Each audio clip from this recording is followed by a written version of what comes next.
What's up, everyone? Welcome back to C&D Sports. The MLB offseason was here.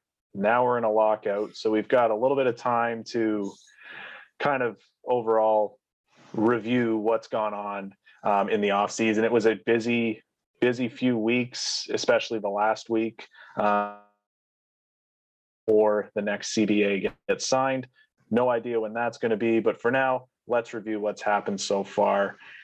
A lot of big stars on the move. We'll start with the Mets, who probably landed the biggest offseason prize in terms of free agency, and that was Max Scherzer, the 37-year-old coming off of a Cy Young runner-up season, multiple-time Cy Young winner, World Series champion.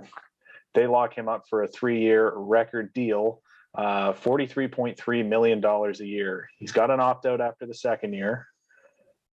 But overall, I think it's never going to be easy to justify a $40 million contract because that's a lot of money being thrown at someone. And I'm not going to say it was the right deal, but I'm also not going to say it was the wrong deal. They did what they had to do. Max Scherzer is a guy that we talked about it in our NHL video the other day with how Alex Ovechkin's playing right now. The guy seems to be getting better with age, and he's going to be turning 38, and there's no doubt in my mind that he could compete for a Cy Young year once again this upcoming season. He's going to look deadly with next to Jacob deGrom there. We'll have a Mets video individually to really break this down. But also, they signed, in terms of fielders, Starling Marte, Mark Canha, and infielder Eduardo Escobar as well, all on that Friday before the big weekend and the big start of the week before the lockout there. They had a busy Friday, committing $124 million in contracts that day. Starling Marte is probably the biggest prize in terms of positional players, a guy that can really do a lot, can hit for average, smart on the base paths, a plus defender.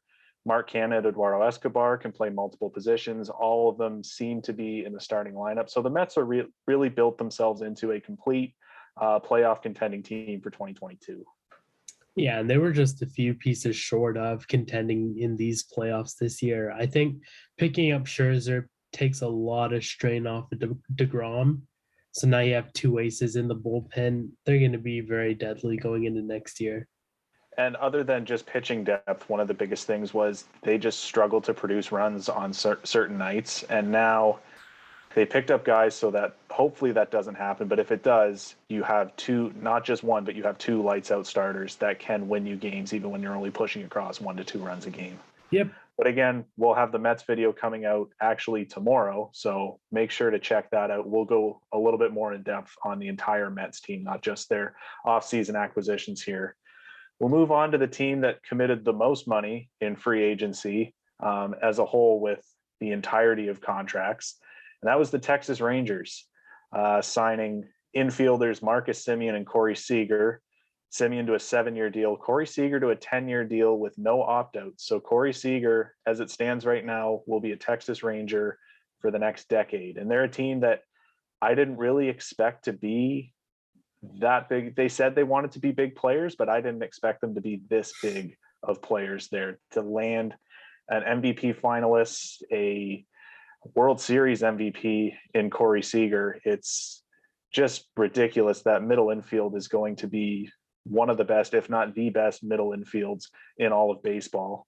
And they weren't even done there. They went out and they signed Jon Gray to really beef up and be the ace in a rotation and get him out of a difficult situation in Colorado. It's never easy to pit for a pitcher in Colorado with the altitude issues. A lot of pitchers get beat up. Jon Gray is a guy that has immense potential, and he showed it in Colorado. He was a solid pitcher, and it was a good get to get him for 4 years. And then in smaller moves, they picked up Cole Calhoun, who I think could be a good I think his floor is really a fourth outfielder. He could be a guy that could fit into a platoon role in that outfield, maybe even get a starting role. So there's a lot that can be done with Cole Calhoun there. But overall, when you land Marcus Semien, Corey Seager, and Jon Gray, it's good building blocks for a team that lost over 100 games last year.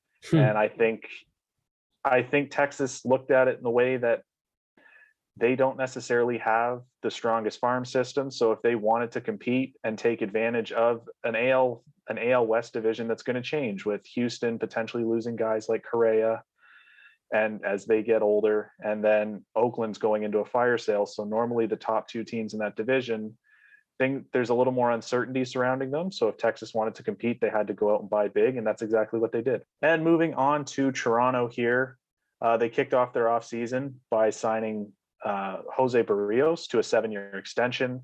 They picked him up at the trade deadline last year. He was magnificent as they tried and almost made it to the postseason, just lost out on the last day. But to have him in Toronto for basically until the end of the decade is something big. He's a guy that I think down the road will be the ace of this rotation, if not already. Mm-hmm. His stuff just looked brilliant towards the end of the year. So that was a great pickup. And also adding to the rotation, one of the bigger starting pitching prizes on the free agency market this year, Kevin Gausman. They landed him for a 5-year deal worth $110 million. We'll get to who they lost in Robbie Ray. I think he definitely he fills the gap, but he won't replace Robbie Ray. He fills a gap, but actually I think he will replace Robbie Ray. If you look at their splits last year, he had an equal, if not better season, in my opinion, than Robbie Ray, but he also pitched in a tougher National League, and that's why he wasn't nominated for a Cy Young, and Robbie Ray won a Cy Young. Kevin Gausman is also a 4-pitch pitcher, whereas Robbie Ray is a 2-pitch pitcher, so it's harder for a pitcher that only has 2 pitches to repeat that type of season because it's easier for hitters to pick up on his stuff, and his stuff has to be on all the time, which it was last year. No disrespect to Robbie Ray. I'm not saying he can't do it again, but I'm saying that the Jays probably wanted him back, but probably didn't want to wait on a decision for him, and they knew that they could get Kevin Gausman, and Kevin Gausman wanted to be there. And for a guy that's of equal talent, I think it was good to lock him up for 5 years. Yep.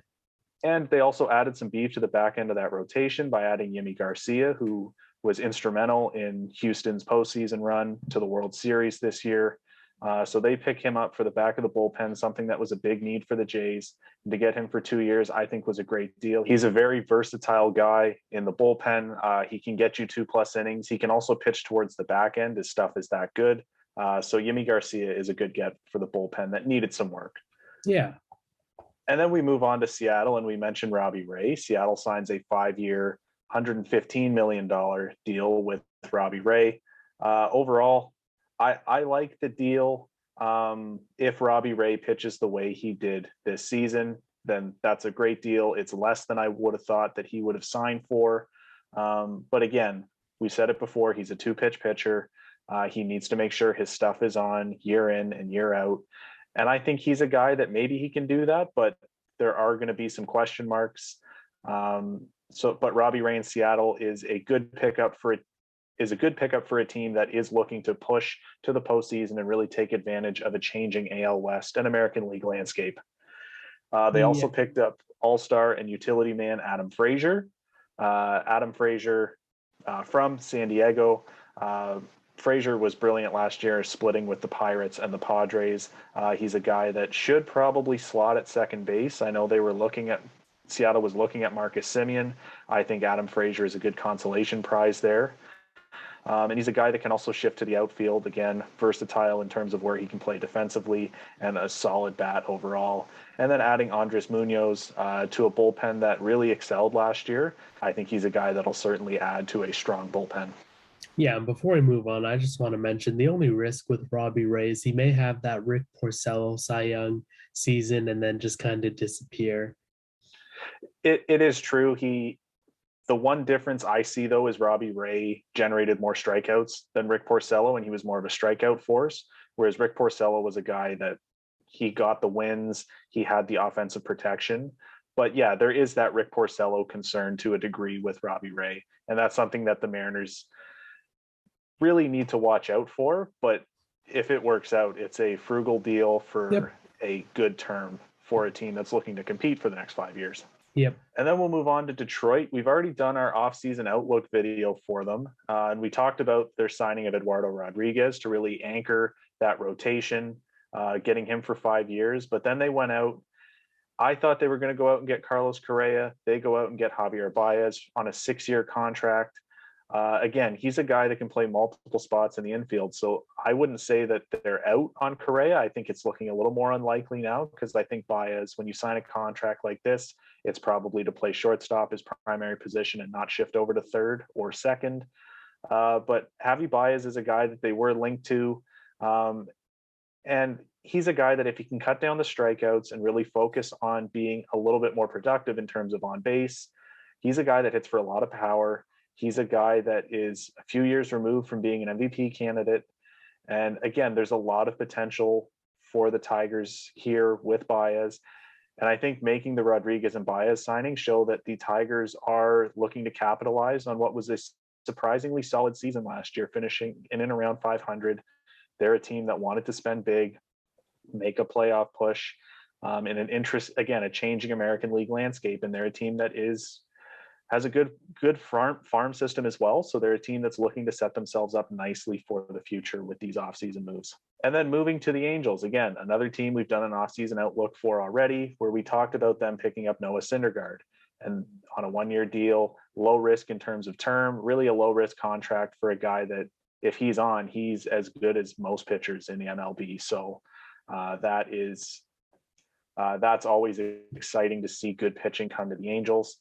And we said that their main focus here had to be pitching, starting rotation and relief pitching. Obviously, they missed out on Max Scherzer.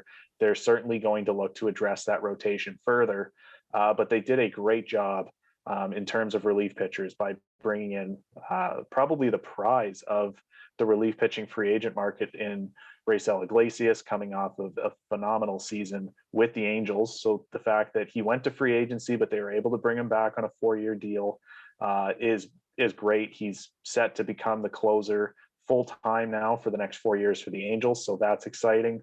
Also bringing in Michael Lorenzen and Aaron Loup. Again, Aaron Loup is a versatile guy. He can pitch in the middle. He can go towards the back end of the rotation. And Michael Lorenzen is a guy that we should see Loup and Lorenzen be their main setup options for Iglesias. And it's exciting to see a back end of the bullpen back with the Angels. It's something we haven't seen in some time. So the fact that they can get some consistency at relief pitching, take the lockout to really evaluate where they are, where they want to go in terms of starting pitching, and make those moves once free agency in the offseason kicks back in again, once the lockout's done.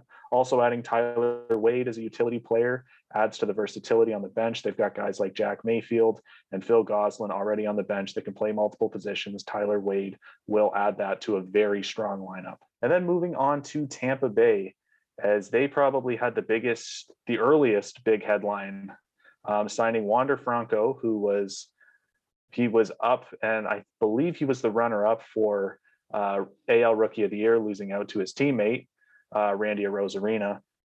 But he's played around 60 games in the MLB, and that was good enough to get him an 11-year extension, which it's exciting to see Tampa Bay go out and spend on one of their guys to keep a big star in Tampa Bay with a team that, they've been in relocation talks. There's a lot of uncertainty around this franchise. So to get some certainty for this fan base in Wander Franco, and I think this contract is going to be fantastic. The fact that they got him for around $18 million a year is a steal for a guy that has potential to win multiple MVPs, has potential to really anchor a team that is just 2 years removed from making the World Series, a team that is just a year removed from having 100 wins.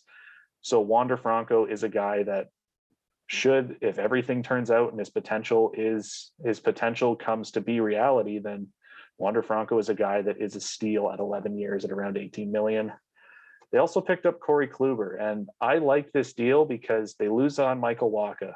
Michael Wacha, he goes to Boston, and we'll talk about Michael Wacha. So they had him. He goes to Boston on a 1-year, $7 million deal. What do? They bring in a multiple-time Cy Young winner in Cory Kluber on a 1-year, $8 million deal. So for $1 million, you turn Michael Wacha, a guy that could get you 4 to 5 innings a game, to Cory Kluber, to a guy that will get you 4 to 5 innings and will probably push for 6 innings a game and has that potential. He had a solid season with the Yankees last year. So I really like this pickup. For a team that is very interesting in how they approach pitching with a lot of openers, but they always have a guy that can be a stable piece and can be the traditional starting pitcher. And he's certainly the guy that can do that in a very young pitching staff here. They also picked up Brooks Rayleigh, another guy that some MLB fans might not know who Brooks Rayleigh is, but there's a lot of pitchers that go to Tampa Bay that no one really knows who they are, and they become household names, and all of a sudden they're commanding big money in the offseason because their stuff is just gross with Tampa Bay. So Brooks Rayleigh is a guy that I think could fit that role. I like his stuff, and he's a guy that can fit in multiple positions within that bullpen. The last guy on this list right now is a guy that, unless you pay attention to the minor leagues, you may not know of him. It's Cameron Meisner, and he's a guy that's not expected to be up in their big league squad next year. But when they traded with Miami, they traded Joey Wendell to Miami to bring in Meisner. I looked at that, and Cameron Meisner is a first-round pick and is a guy that has a lot of potential, and he's a guy that the Rays seem to target these guys that they can get team control under for about 5 to 6 years. And he's a guy that has a lot of potential that could slot in and be an everyday guy in this lineup. As soon as maybe this year, maybe they put him on the 40-man partway through the year, maybe next year. But Cameron Meisner is a guy that has a lot of potential, and the Rays like to look for these young guys to really slot in. They like to keep their lineup young and productive, and Cameron Meisner fits that role in the outfield. So watch out for Cameron Meisner. It was obviously Joey Wendell was the headline of that deal, but don't sleep on Cameron Meisner down the road. Yep. And we talked about Miami. Obviously, Miami picked up Joey Wendell in a trade. So obviously an all-star talent, and Joey Wendell can play multiple positions in the infield, can slot into the outfield if you need to, really a big utility guy. And he's basically probably one of the bigger pieces in what's been a pretty solid and subtle offseason for Miami. I've liked what Miami's done, bringing back Sandy Alcantara, a young up and coming star in that rotation on a 5-year extension, but then also bringing in Yemi Garcia, the big power hitting outfielder, on a 4-year deal, and trading for a Gold Glove catcher, probably the best defensive catcher in baseball right now, in Jacob Stallings. As overall, these are moves that may not look, they're not the most visually appealing moves, but they're moves that can create a winner. And they're kind of the moves Miami needs to make to get to that point where they can attract bigger name free agents. Because, Miami, they had that postseason run in 2020 when they somehow beat the Cubs and defied all odds and made it to the NLDS in that expanded playoff format. But Miami's a team that just came back down to earth. They became Miami again. And they're a team that I think will exceed expectations this year. I don't think it's going to be playoffs, but they've made moves that will make them better. And I really like their offseason so far. Yep. And then we move on to San Francisco. And San Francisco, we did a video earlier talking about how they kind of came to unlikely success, exceeding their expected win totals by 30 games this year. Obviously, they lost out on Kevin Gausman. Kevin Gausman was the heart and soul of that rotation last year. They lose out on him, but they bring in Anthony DeSclafani, or bring back Anthony DeSclafani on a 3-year extension.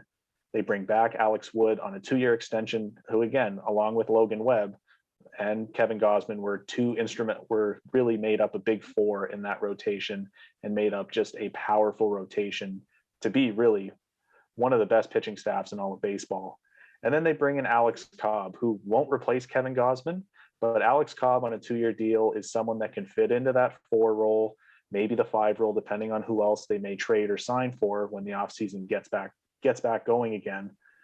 But Alex Cobb is a guy that he has potentially shown it before.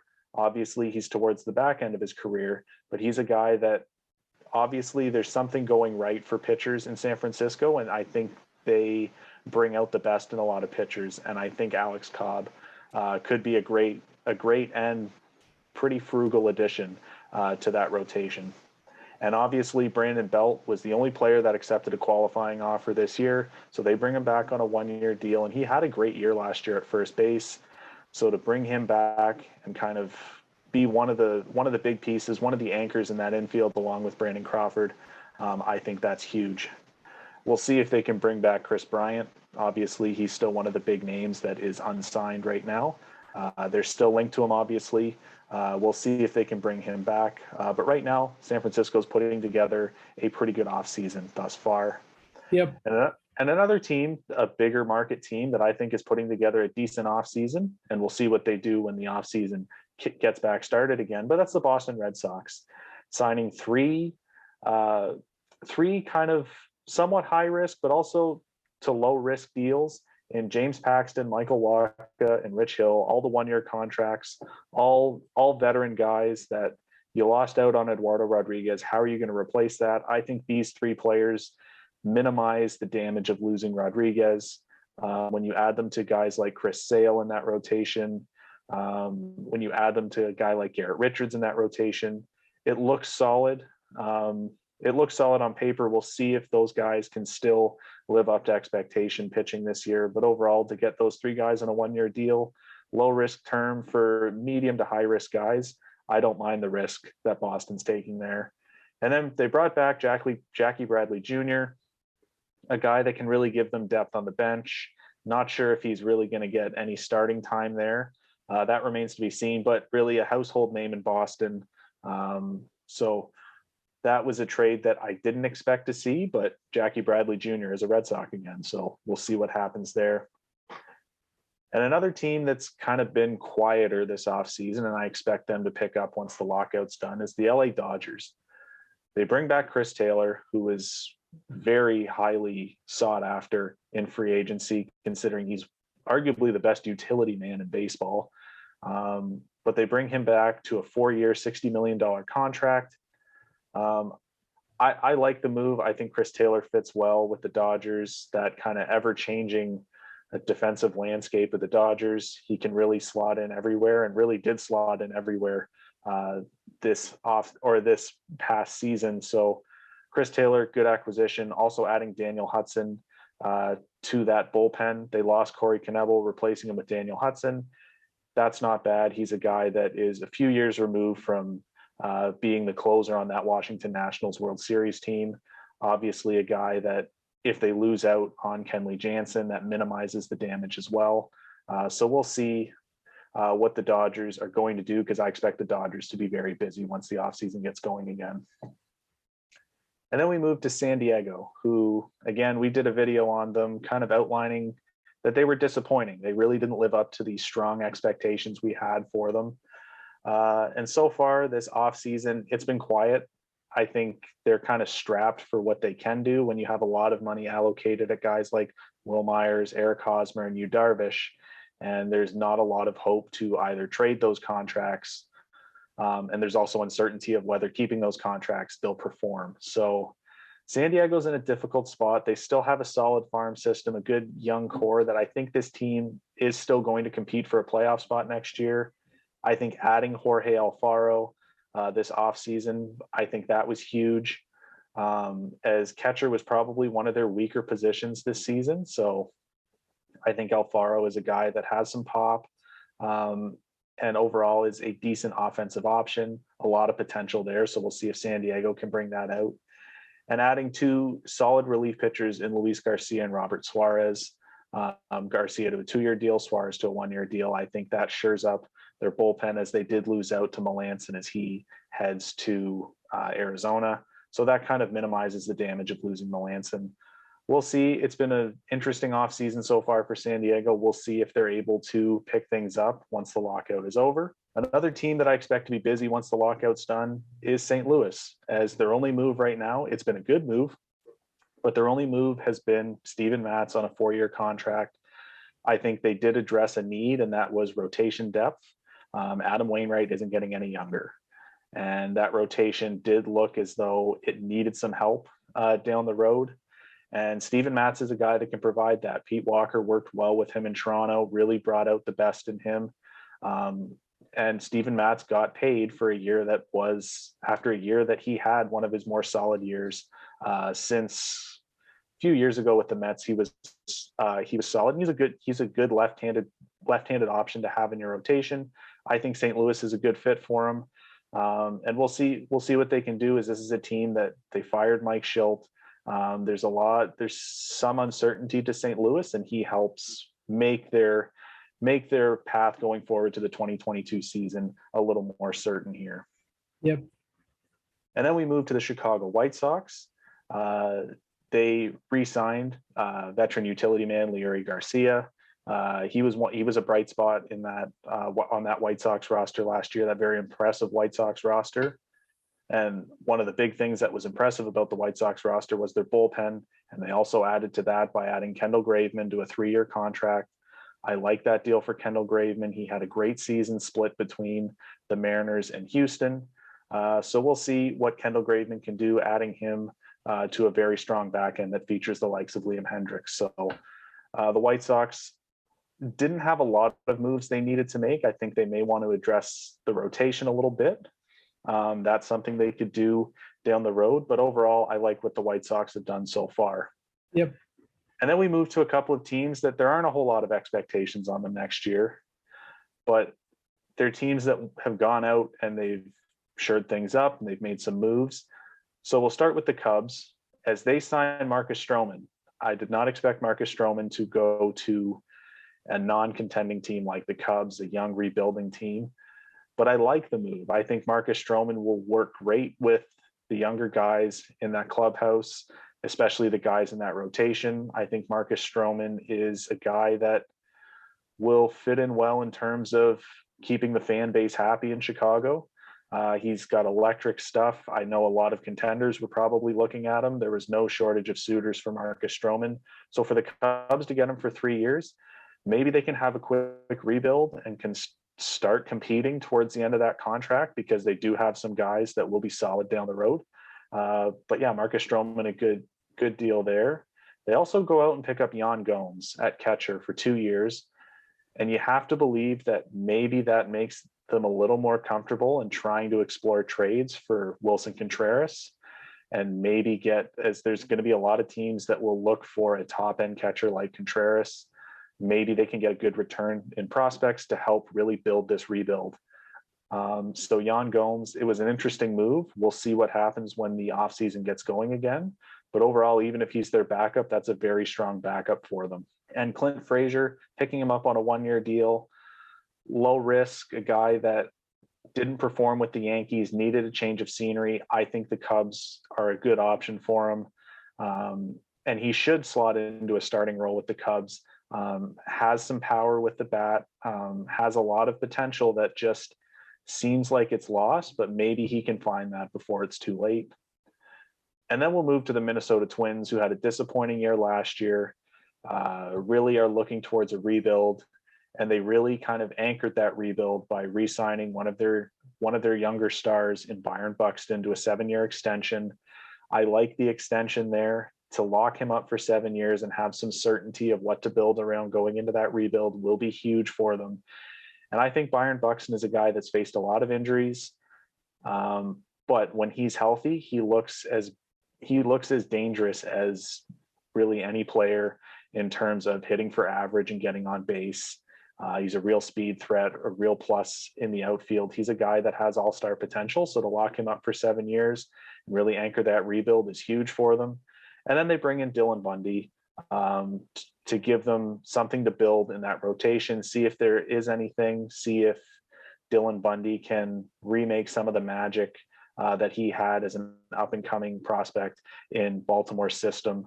A few disappointing years. You want more out of Dylan Bundy, but he's a guy that there's still some potential there. So good on the Twins to pick him up. Yep. And so before we end this video, one team we didn't mention was the New York Yankees. And don't be alarmed, Yankees fans. I think a lot of things are coming. When you have guys like Chris Bryant still on the market, like Carlos Correa still on the market, and you have a front office that's looking to spend, I think the Yankees are going to be poised to make a lot of moves once what could be a lengthy lockout.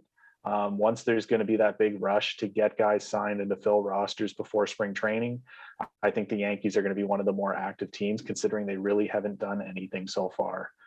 So don't be alarmed, Yankees fans. The moves are coming. As we'll end on that note. We touched on 17 different teams here. Obviously, some teams quiet, some teams made some lesser moves, but these were the major moves that have happened so far in the offseason. So thanks for watching, guys. If you like this video, give it a like down below. Subscribe so you don't miss any of our other uploads. Comment down below what you think of this offseason so far, what moves you like, what moves you don't like, what moves you're waiting to see and excited to see once the offseason gets back going again. So thanks for watching again, guys. We'll see you in the next video. Peace.